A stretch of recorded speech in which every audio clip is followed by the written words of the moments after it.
Hey everybody, welcome to my YouTube channel. I'm Dr. Angel Storm. Thank you so much for joining me today. I am talking to you in this video about what to do when the narcissist guilt trips you. And actually the question that I received was part of my group coaching questions, but I thought it was relevant to so many people. So I wanted to do a full video about it. The first thing that I would say is, are you sure that you're dealing with a narcissist? Because if you're already sure that you're going to be dealing with a narcissist, the purpose of their behavior, whether it's love bombing, it's devaluation, it's guilt tripping, it's gaslighting, it doesn't matter what their behavior is, they have the same goals no matter what tactic they're using. So they're always going to be after control. They're always going to be after causing a trauma bond, keeping a supply, gaining a supply. These things are still their ultimate goal, right? Winning for some narcissists, that's another big one. So the question about why they do it is going to be, the answer to that question is going to be the same no matter what their behavior is. So I just want to make that very clear. Another thing is that if you're sure you're dealing with a narcissist or somebody who has strong narcissistic tendencies, then analyzing the behavior really isn't going to help you in the long run. You know, gaining insight into why they do it isn't necessarily the thing that needs to be looked at. So gaining insight into this type of behavior really isn't going to serve you because we already know what the reason for it is. Winning the court case or winning whatever competition the narcissist thinks is going on at the time. And so analyzing the narcissist behavior really still leaves you in the same situation. You're in a place where you're not being validated or heard as a human being. You aren't even viewed as a sovereign being. You're viewed as a property of the narcissist, you know, kind of this collection of things that the narcissist owns. Your dreams, your values, your goals, all of those things are not being listened to. And so why you're allowing this type of behavior is really the only thing that needs to get analyzed in this situation when you know that you're dealing with a narcissist. There's a couple of other points that I want to make in this video. One is that true guilt tripping always is done, regardless of if it's done by a narcissist or not, is always done because the person doing the guilt tripping feels attacked or invalidated in their own life apart from you. So true guilt tripping doesn't ever have anything to do with about you. It has to do with this feeling of insecurity, insignificance, something not being met inside of that person. And so what they're trying to do is find an outlet to let that pain be heard. And they do so in a very toxic way. It never has anything to do with you. Sometimes people are not self-aware enough to actually sit down and analyze how they're feeling and why they're feeling that way. You know, I've talked about this before, but I have an exercise on my Instagram if you want to go there and check it out. It's called it's called Know Yourself, I think is the little circle highlight. I take you through asking yourself why 5 times to actually get to the root of the issue. It is the issue, you know, of guilt tripping this person because they truly never do A, B, or C that you're stating that they don't do for you? Or is it really because you do so much around the house that your spouse should do X, Y, and Z? Or, you know, after all that I've done for you, is it really that? Or is there actually something else going on? So sometimes people are just not self-aware enough to state their actual need, their actual feelings. And then sometimes it's because they aren't confident enough or secure enough with themselves to truly allow allow their needs to be heard by another person. And again, it could have nothing to do with the other person at all. So guilt tripping is a way for not aware people, not secure people to kind of get rid of that feeling of not confident, of not secure, without actually saying, hey, I'm not confident or I'm not secure. Okay, it has nothing to do with the other person.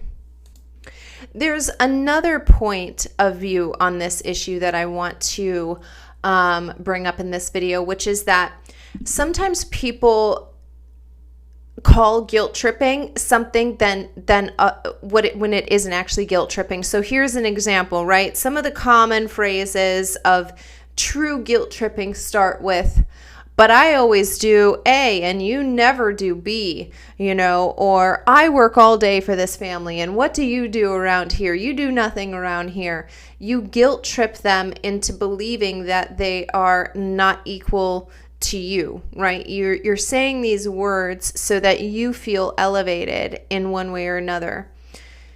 People who are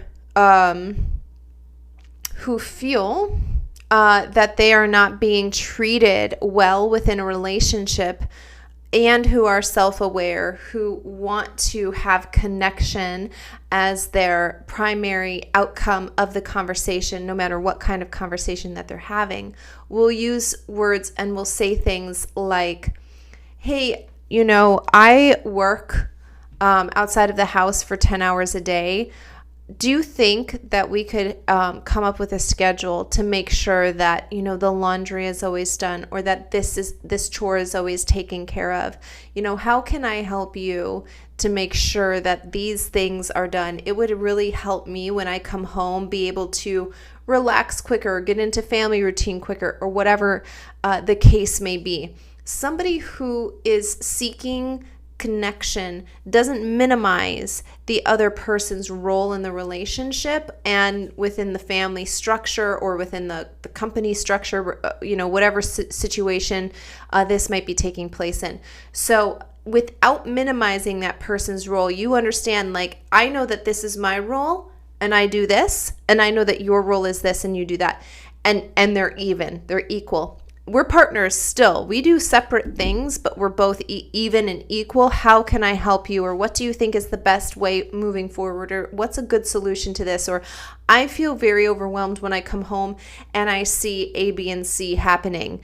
What is a good way that I can help you with this issue so that when I come home, I don't, have these things that I feel I need to take out on the family, or that I feel like I can't relax or connect with the family. People who actually want connection will state the problem as our problem, not your problem. This is your problem because you stay at home all day, or this is your problem because you're the one who's making me feel this way. That people who have who want to have a connection in the relationship, who want to see the relationship improve, will use terms and wording because they believe it, not just because they're trying to manipulate the situation, but will actually see the situation as, this is our problem. These are my feelings. I feel this way. I am asking my partner, my coworker, my boss, whoever, for help in this situation. They don't blame other people for their feelings or for the status of the situation. They see it as a joint issue. And so if somebody comes to you and says that, that's not guilt tripping. That is them asking you to help them find a solution to this problem that they've identified. And that is the source of some kind of discomfort or undue stress in their life. And they're asking for help to do that. So sometimes I want to mention this because I see this sometimes where especially people who have been in relationships where they have been abused, and specifically by narcissists, then they view any type of similar behavior as a sign of narcissism. I've talked about this quite a bit on my channel, but what you truly need in your recovery process is not understanding narcissism better, understanding abuse better, learning how to have boundaries better, speaking up for yourself more. Those are all important parts of recovery and of becoming who you truly are. But you know what you really need is discernment. You really need discernment, okay? Because again, somebody could be toxic, but not a narcissist. Okay, so you being able to identify a narcissist doesn't help you if you just come across somebody who's toxic. Take that a step further. You might be with somebody who is good. You might be connecting with somebody, having a friendship with somebody, whatever, who's good, but who isn't the best fit for you at that time. This is why discernment is so important. And actually, I just talked about this in my group coaching a couple weeks ago, where I talked about how you can identify why it's so important to get totally healed from this type of abuse and know how to use your discernment so that you don't miss the original, the true fit for you. Because a lot of times the narcissist was so good at counterfeiting the thing that was actually for you that you try to go to the opposite end of the spectrum and stay away from anything that looks like that the narcissist did, the counterfeit did in any type of way. Think about the best counterfeited money. It looks almost identical. We probably can't even see, unless you're trained to spot it, we probably can't even see how subtle the differences are. This is the difference between, this can be how subtle the difference is between the narcissist and the true person, opportunity, whatever is meant for you. This is how similar they can be. And without discernment, without being truly healed and being able to operate in discernment, regardless of whether it's a narcissist, it's a toxic person, it's a good person, or it's a great person or an opportunity, right? You'll know which one it is. And that way you won't have to be so nonstop about narcissism and narcissists and narcissistic traits. So I hope that helps you, because understanding the difference in somebody trying to voice their opinion and find a solution to a situation with you is much different than somebody guilt tripping you. And if you already know that you're with a narcissist and that they're doing guilt tripping, it always has the same end goal anyway. So it doesn't really matter if you can analyze it any further. Oh, they're doing that so that they can control me, or oh, they're doing that so that I form a deeper trauma bond to them. What difference does it make? The real difference only gets made if you understand that they are using it strategically as a form of abuse to keep you in that relationship longer when you don't belong there anymore. You've never probably belonged there, but certainly by the time you're coming aware that this is happening, you definitely don't belong there anymore. And that the ultimate thing that needs to be looked at is why you're continuing to allow it. Regardless of what type of tactic the narcissist used, you need to really take a look at why you're continuing to allow it and change that behavior, because that's really the only behavior that you can control at all.